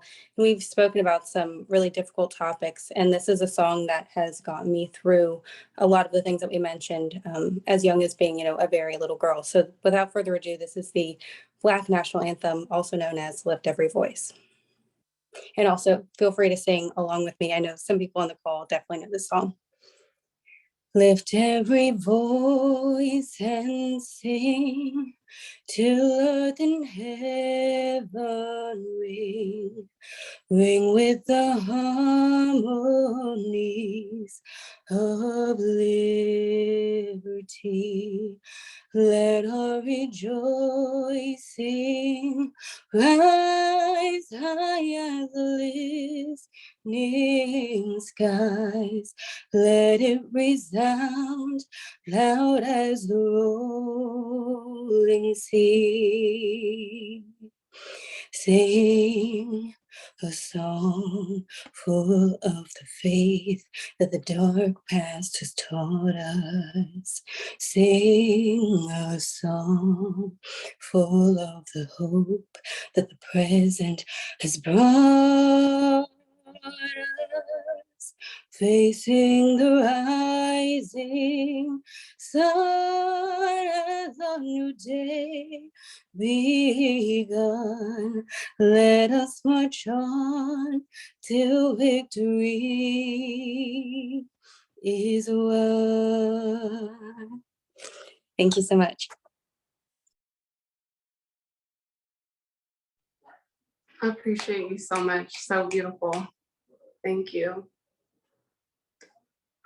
All right, y'all. So Tag, you want to come join me as I close this out? Co-facilitator. Hello. Of course. What's doing? I see that so many of us decided to remain. I know that we went a few minutes over what some of us may have expected, and that's how it goes sometimes. And I'm certainly appreciative of it, that all of y'all lent your energies and insights and all of it throughout this night. So just fully appreciate y'all. Appreciate you, of course, and Mook for holding down so much with the co-facilitation, etc. All of the material that you've been putting out, and just everyone, the entire panel, all of just the fully inspired and just strengthening words and insights that were shared. So greatly appreciate all of it. and all of y'all, and free the land, on the move. And it was great to connect with y'all, and can't wait to do so again as soon as possible. Most definitely appreciate you too, comrade. Just letting y'all know, we'll have 2 more webinars coming up. So keep an eye out for that. Make sure you follow us on social media at Spirit of Mandela on Instagram, Facebook, and In the Spirit on Twitter. And then you could also check out our website, spiritofmandela.org. Wanted to say a huge thank you to Jericho for allowing us to use a Zoom platform to host this webinar. Thank you to the coordinating committee for giving Tag and I the opportunity to organize this webinar. To Tag for being an amazing co-facilitator, appreciate you so much.